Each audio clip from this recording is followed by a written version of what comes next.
मैं पूरे बलूचिस्तान पर थोड़ा सा नज़र डालूं कि हमारे दोस्तों ने जिन जिन पॉइंट्स को रेज़ किए हैं उनकी मैं तायद करता हूं कि वो हर एक अपने इलाके का जैसा भी मसला उन्होंने पेश की वो सब वहाँ की ज़रूरतें हैं। बलूचिस्तान में जो तालीम की हालत है मौजूदा, उस पर जितनी बहस की जाए वो कम है। उस पर तो हम अपने दोस्त सना बलोच और उसके जो टीम है वो काम कर रहे हैं। जैसा कि अख्तर हुसैन भाई ने कहा कि शेख जायद हॉस्पिटल ये एक ऐसा हॉस्पिटल है कि वो जो मेरा ख्याल मैं तो उसे कहूँगा कि गुज़िश्ता 10-15 साल से लावारिस, जैसे केतरान साहब ने कहा कि तुरबत में एक हॉस्पिटल है और उसमें एक कुर्सी भी नहीं है, मगर यहाँ तो सब कुछ है। यहाँ मशीनरी है, यहाँ वो हालात है कि हमारे सूबे में कहीं भी नहीं। अगर हम उनको या हमारे जो टीम कायदे अवाम के साथ है वो एक विज़िट वहाँ रखें। शेख जायद हॉस्पिटल रो रहा है कि आओ मुझे देखो, और मैं मेरे ख्याल हम कई बार वहाँ चले गए हैं। वहाँ दिन का OPD 1200 है।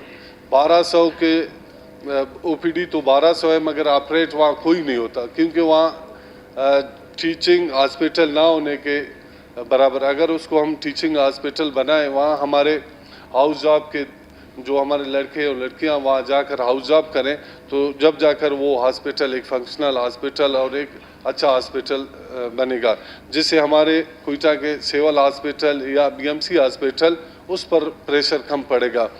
उसके अलावा जब भी मैं उठता हूँ तो मुझे पानी याद आ जाता है। जैसे ग्वादर में पानी का मसला है, हमारे सरेआम में भी, इवन पूरे कोयटा में हमें पानी का ज़्यादा मसला है।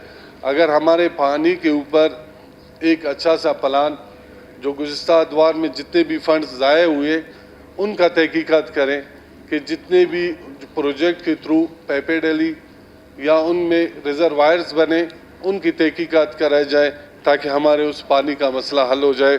उसके अलावा स्कूलों की ये हालत है कि हमारे यहाँ अभी तक टाट कल्चर है, वो भी सिटी में, वो भी कोयटा और दारुल खिलाफा है हमारे बलूचिस्तान का। उसमें हमें जैसे अख्तर हुसैन भाई ने कहा कि किली इस्माइल में एक हाई स्कूल को आप 5 कमरों उनसे चलाया जा रहा है, तो मैं आपको ऐसे सैकड़ों स्कूल कोयटा में दिखाऊं जो एक मेरा ख्याल वही अभी तक रेंट पर हैं, उसमें गवर्नमेंट की तरफ से कोई तवज्जो नहीं है।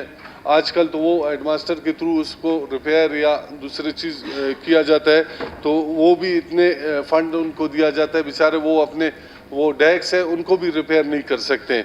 इसके अलावा बिजली का हमारे इलाके या कोयटा में ऐसा माहौल है कि हमारे देही इलाकों में 16 घंटे बिजली नहीं है। अगर बिजली है वो भी उनकी वोल्टेज इतनी है कि वो हमारे जो ट्यूबवेल्स हैं या वहाँ जो हमारे ऑफिसेस हैं वो भी उनसे मुस्तफ़ीद नहीं हो रहे हैं। इसके अलावा सफाई का ये हालत है कि हमारे मेट्रोपॉलिटन या इसके अलावा हमारे एक गैर सरकारी इदारे को कोयटा में 7 अरब रुपए सफाई की मद में दिए गए, BRSP जिसको हम कहते हैं, तो उसकी भी तहकीकात किया जाए कि BRSP को 7 अरब रुपए सफाई की मद में दिया गया है। वो हमारे नोटिस में, अगर आप गवर्नमेंट भी उस पर नोटिस ले कि ये 7 अरब रुपए कहाँ चले गए, तो उसके लिए भी एक कमेटी CM साहब से गुजारिश है कि वो भी बनाया जाए। मेरे एक यूनियन काउंसिल है जिसको हम मेरा ख्याल काफ़ी अरसा हो रहा है कि उसमें एक हाई स्कूल भी नहीं है, जिसको जियो किली सादात कहते हैं, तो उसमें अभी तक हमें बॉयज़ हाई स्कूल आज तक जब से पाकिस्तान बना है उसमें आज तक एक हाई स्कूल नहीं बना है।